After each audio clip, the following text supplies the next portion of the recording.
नमस्ते दोस्तों, मैं हूं सुभादीप और आप सुन रहे हैं खौफनाक कहानियां, वो भी मेरी जुबानी। अगर आप डर के शौकीन हैं तो चैनल को सब्सक्राइब और लाइक जरूर करें, घंटी दबाना ना भूलें। आज की कहानी है कुएं की आवाज। उत्तर प्रदेश के एक छोटे से गांव बेलापुर में एक पुराना कुआं था। गांव वाले उसे मौत का कुआं कहते थे। कहा जाता था कि रात के समय उस कुएं से किसी औरत की रोने की आवाज आती थी और जो भी उस आवाज का पीछा करता था वह कभी वापस नहीं लौटता था।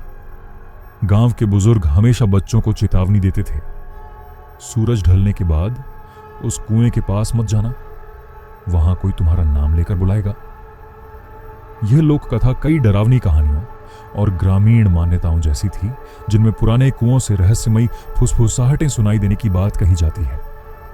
लेकिन गांव का 22 वर्षीय युवक अर्जुन इन बातों पर विश्वास नहीं करता था। एक रात अर्जुन अपने दोस्तों के साथ चौपाल पर बैठा था। तभी उसके दोस्त रवि ने कहा, अगर तू इतना बहादुर है तो आज आधी रात को कुएं के पास जाकर दिखा। अर्जुन हंस पड़ा, बस इतनी सी बात मैं अभी चला जाता हूं। सभी ने उसे रोकने की कोशिश की, लेकिन वह नहीं माना। रात के ठीक 12 बजे अर्जुन टॉर्च लेकर उस पुराने कुएं की तरफ चल पड़ा। चारों तरफ घना अंधेरा था, हवा में अजीब सी ठंडक थी। जैसे जैसे वह कुएं के करीब पहुंच रहा था, उसके दिल की धड़कन तेज होती जा रही थी। कुआं सामने दिखाई दिया। पत्थरों से बना वह कुआं वर्षों पुराना लग रहा था। उसके चारों ओर सूखी घास उगी हुई थी। अर्जुन कुएं के किनारे जाकर खड़ा हो गया। उसने टॉर्च नीचे डाली। नीचे सिर्फ अंधेरा था। अचानक अर्जुन किसी ने बहुत धीमी आवाज में उसका नाम पुकारा। अर्जुन चौंक गया। उसने पीछे मुड़कर देखा, वहां कोई नहीं था। कौन है? कोई जवाब नहीं मिला। कुछ सेकंड बाद फिर वही आवाज आई, अर्जुन मेरी मदद करो। इस बार आवाज कुएं के अंदर से आ रही थी। उसका गला सूख गया। वह धीरे धीरे कुएं के अंदर झांकने लगा। नीचे गहरे अंधेरे में जैसे कोई हलचल हो रही थी। फिर अचानक उसे दिखाई दिया 2 चमकती हुई आंखें। अर्जुन घबराकर पीछे हट गया, लेकिन तभी किसी अदृश्य शक्ति ने उसका पैर पकड़ लिया। वह जोर से चीखा और अगले ही पल उसे लगा जैसे कोई उसे कुएं के अंदर खींच रहा है। अर्जुन ने पूरी ताकत लगाकर अपना पैर छुड़ाने की कोशिश की, लेकिन वह अदृश्य पकड़ लगातार मजबूत होती जा रही थी। उसे ऐसा लग रहा था जैसे किसी बर्फ जैसे ठंडे हाथ ने उसकी टांग जकड़ ली हो। बचाओ अर्जुन, चीखा, लेकिन सुनने वाला कोई नहीं था। अचानक वह पकड़ ढीली पड़ गई। अर्जुन पीछे गिर पड़ा। उसकी टॉर्च दूर जाकर पत्थरों से टकराई और बुझ गई। अब चारों तरफ केवल अंधेरा था और उसी अंधेरे में फिर वही आवाज गूंजी, मुझे बाहर निकालो। इस बार आवाज किसी औरत की थी, धीमी, दर्द से भरी और बेहद डरावनी। अर्जुन कांपते हुए खड़ा हुआ। उसने मोबाइल की फ्लैशलाइट जलाई, रोशनी कुएं के अंदर डाली। नीचे कुछ नहीं था, सिर्फ काला अंधेरा। लेकिन तभी मोबाइल की रोशनी में उसे कुएं की भीतरी दीवार पर कुछ खरोंचें दिखाई दी, जैसे किसी ने नाखूनों से पत्थरों पर कुछ लिखा हो। अर्जुन ने ध्यान से देखा। पत्थरों पर बार बार एक ही शब्द लिखा था, भाग जाओ। उसके शरीर में सिहरन दौड़ गई। वह वापस लौटने ही वाला था कि अचानक कुएं के अंदर से किसी के रोने की आवाज आने लगी। पहले धीमी, फिर तेज और फिर इतनी तेज कि पूरा वातावरण कांपने लगा।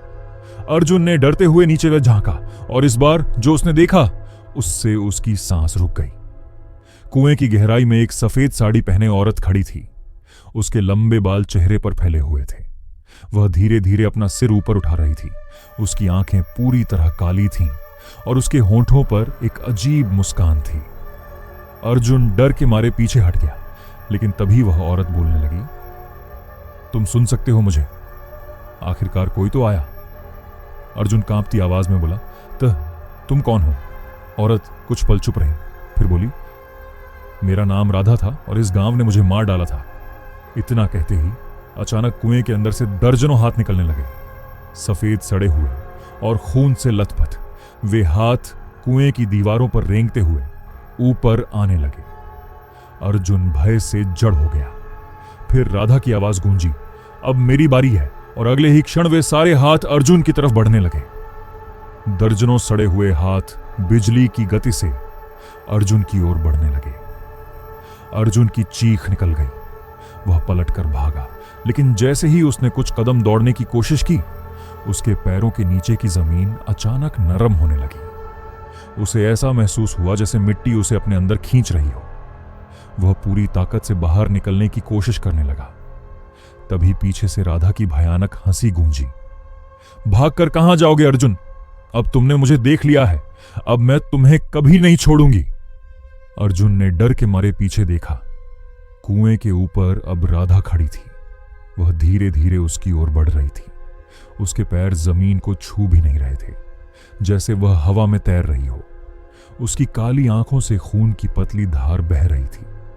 अर्जुन ने अपनी पूरी ताकत लगाई और मिट्टी से खुद को बाहर निकाल लिया। वह बिना पीछे देखे गांव की ओर भागने लगा। पीछे से लगातार रोने और हंसने की आवाजें आ रही थीं। कुछ देर बाद वह गांव पहुंच गया। उसकी हालत देखकर सब लोग घबरा गए। गांव के मुखिया ने उसे पानी पिलाया और पूछा, क्या देखा तूने वहां? अर्जुन ने कांपते हुए पूरी घटना बता दी। यह सुनते ही चौपाल में बैठे बुजुर्गों के चेहरे पीले पड़ गए। एक बूढ़ा आदमी अचानक खड़ा हुआ। उसका नाम था रामदयाल बाबा। वह गांव का सबसे बुजुर्ग व्यक्ति था। उसने भारी आवाज में कहा, तो आखिर राधा फिर जाग गई? पूरा गांव सन्न रह गया। अर्जुन ने पूछा, कौन थी राधा रामदयाल बाबा? कुछ पल चुप रहे।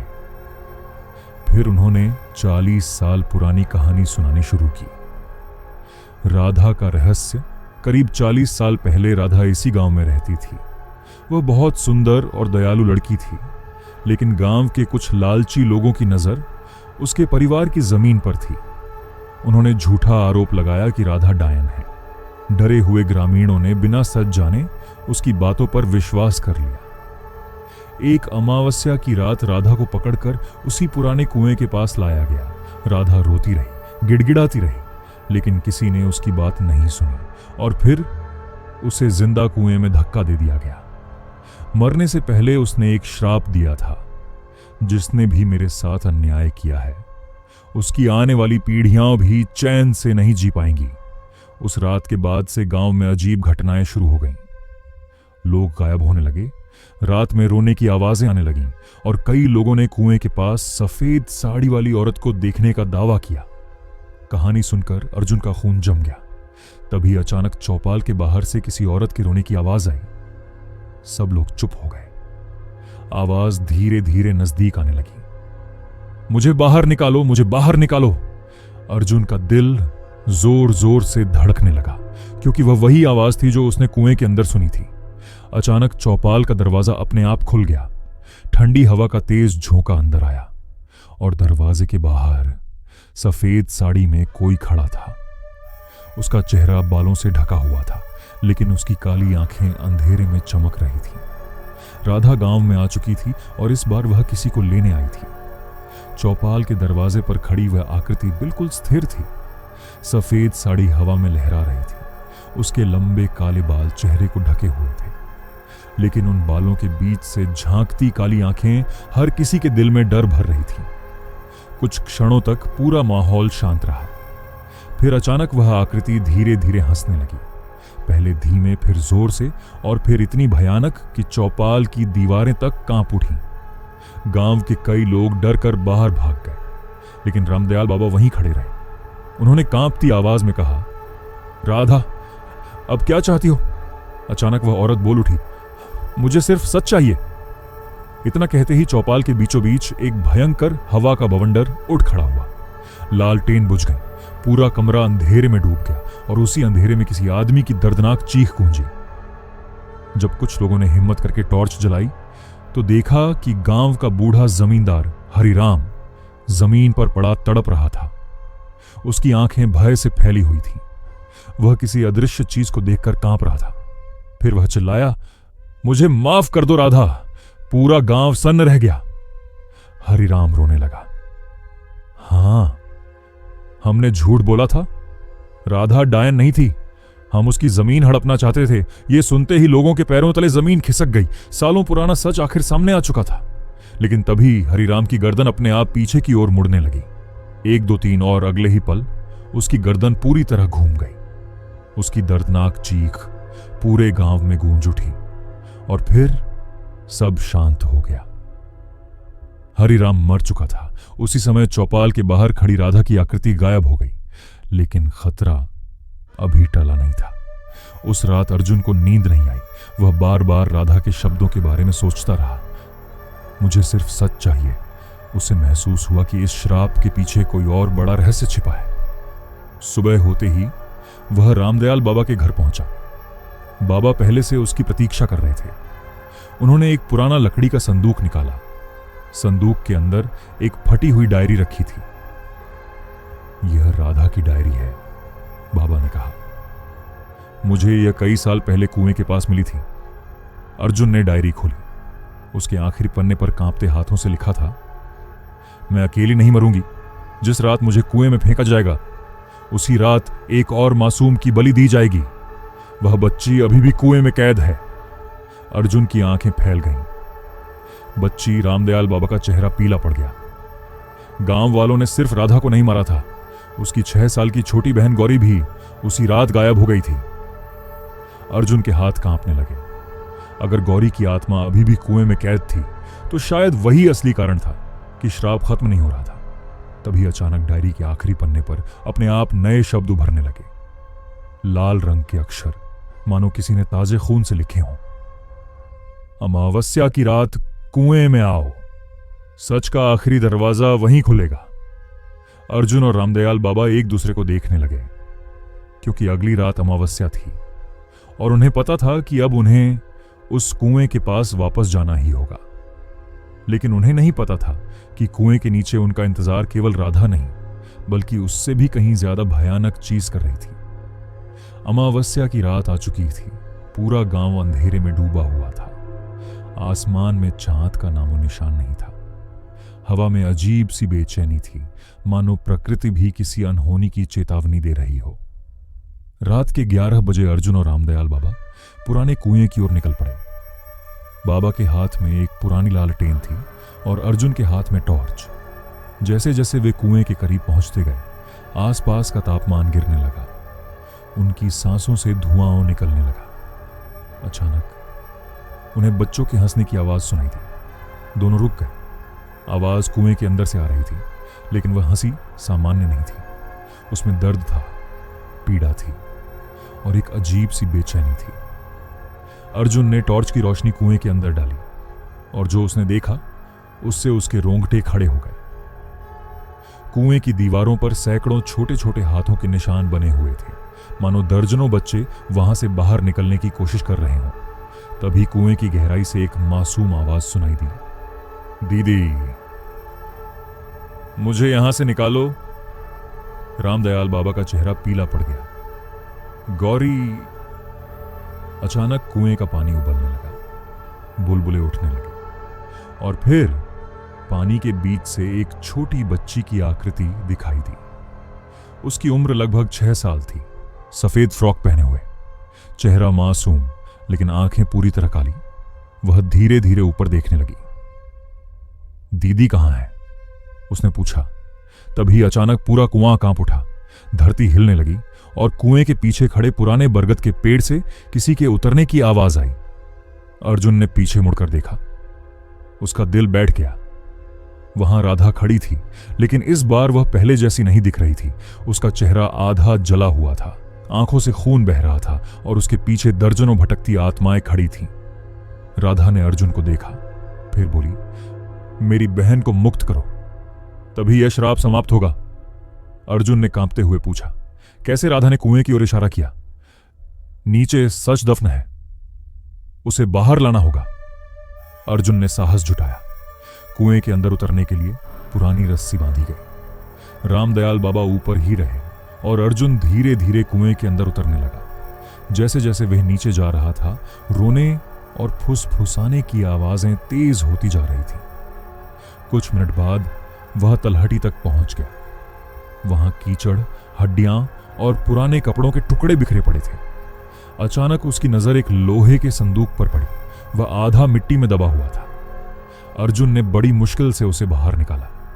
संदूक खुलते ही उसके अंदर से दुर्गंध का तेज झोंका निकला और फिर उसे दो छोटे कंकाल दिखाई दिए, एक राधा का और दूसरा गौरी का।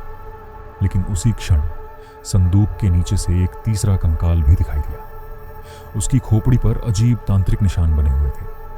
अर्जुन समझ गया, राधा और गौरी की मौत सिर्फ लालच का परिणाम नहीं थी। किसी ने उस रात एक काला तांत्रिक अनुष्ठान भी किया था और उसी अनुष्ठान ने इस कुएं को श्रापित बना दिया था। तभी कुएं के अंदर से एक भयानक गर्जना गूंजी, धरती कांप उठी और अंधेरे में दो लाल चमकती आंखें खुल गईं। वह राधा या गौरी नहीं थी, बल्कि वह असली दुष्ट शक्ति थी जो वर्षों से कुएं के भीतर कैद थी और अब वह आजाद होने वाली थी। कुएं की गहराई में दो लाल चमकती आंखें आग की तरह जल रही थीं। अर्जुन के हाथ से टॉर्च छूटकर नीचे गिर गई। चारों तरफ अंधेरा फैल गया। फिर उसी अंधेरे में एक भारी और डरावनी आवाज गूंजी, आखिरकार मेरा बंधन टूट गया। अचानक पूरा कुआं कांपने लगा, दीवारों से मिट्टी झड़ने लगी। अर्जुन ने देखा कि काले धुएं का एक विशाल आकार धीरे धीरे उसके सामने बन रहा था। उसका चेहरा इंसान जैसा था, लेकिन आंखें अंगारों की तरह लाल थीं। लंबे नुकीले नाखून और शरीर से निकलती सड़ांत की भयानक गंध। उसे देखते ही अर्जुन समझ गया कि यही वह दुष्ट शक्ति थी जिसने वर्षों से राधा और गौरी की आत्माओं को कैद कर रखा था। तभी ऊपर से रामदयाल बाबा की आवाज आई, अर्जुन जल्दी ऊपर आओ। लेकिन अब बहुत देर हो चुकी थी। वह काली शक्ति पूरी तरह जाग चुकी थी। अचानक उसने अपनी लंबी भुजा अर्जुन की तरफ बढ़ाई। अर्जुन पीछे हट गया, लेकिन तभी उसके हाथ में राधा की डायरी आ गई जो संदूक के पास पड़ी थी। डायरी के आखिरी पन्ने पर अचानक चमकते हुए शब्द उभरने लगे, सच को उजागर करो, तभी अंधकार समाप्त होगा। अर्जुन को एक बात समझ आ गई, इस श्राप की जड़ सिर्फ राधा और गौरी की हत्या नहीं थी, बल्कि वह पाप था जिससे गांव वालों ने वर्षों तक छिपा कर रखा था। अर्जुन ने पूरी ताकत से चिल्लाकर कहा, मैं सच सबके सामने लाऊंगा। जैसे ही ये शब्द निकले, डायरी से तेज प्रकाश निकलने लगा। पूरे कुएं में उजाला फैल गया। अचानक राधा और गौरी की आत्माएं प्रकट हुईं। इस बार उनके चेहरे शांत थे। राधा ने अर्जुन की ओर देखकर कहा, अब समय आ गया है। दोनों बहनों ने एक दूसरे का हाथ पकड़ लिया। फिर वे उस काली शक्ति की ओर बढ़ीं। दुष्ट शक्ति जोर जोर से गरजने लगी। उसने भागने की कोशिश की, लेकिन राधा और गौरी के शरीर से निकलने वाला प्रकाश उसे बांधने लगा। पूरा कुआं प्रकाश और अंधकार की लड़ाई से कांप उठा। कुछ ही क्षणों में वह काली शक्ति दर्दनाक चीख मारते हुए राख में बदल गई। उसकी आखिरी चीख पूरे गांव में गूंज उठी और फिर सब कुछ शांत हो गया। अचानक कुएं का पानी चमकने लगा। राधा और गौरी की आत्माएं अब पहले जैसी भयानक नहीं दिख रही थीं। उनके चेहरों पर वर्षों बाद सुकून था। राधा मुस्कुराई, धन्यवाद अर्जुन, तुमने हमें न्याय दिलाया। गौरी भी मुस्कुराई, अब हम घर जा रहे हैं। धीरे धीरे दोनों बहनों के शरीर प्रकाश में बदलने लगे। कुछ ही सेकंड में वे आसमान की ओर उठ गईं और हमेशा के लिए गायब हो गईं। उसी क्षण कुएं से आने वाली सारी डरावनी आवाजें बंद हो गईं। हवा सामान्य हो गई और वर्षों पुराना श्राप समाप्त हो गया। अगली सुबह पूरे गांव को सच्चाई बताई गई। राधा और गौरी के अवशेषों का सम्मान पूर्वक अंतिम संस्कार किया गया। गांव वालों ने अपनी गलती स्वीकार की और कुएं के पास एक छोटा स्मारक बनवाया। धीरे धीरे गांव में शांति लौट आई। लोगों ने राहत की सांस ली। लेकिन कहानी यहीं खत्म नहीं होती। कई महीनों बाद एक यात्री उस गांव से गुजर रहा था। रात होने पर वह उसी पुराने कुएं के पास रुका। अब वह कुआं बिल्कुल शांत दिखाई देता था। यात्री मुस्कुराया, लोग भी कैसी कैसी अफवाहें फैलाते हैं। वह कुएं के पास जाकर झांकने लगा। नीचे सिर्फ अंधेरा था। फिर अचानक उसे बहुत धीमी आवाज सुनाई दी, सुन सकते हो मुझे? यात्री का चेहरा पीला पड़ गया। उसने दोबारा नीचे देखा और कुएं की गहराई में उसे दो लाल चमकती आंखें दिखाई दी। सो आई होप गाइज आपको यह हॉरर स्टोरी अच्छी लगी होगी, तो चैनल को सब्सक्राइब और लाइक जरूर करें। घंटी दबाना ना भूलें।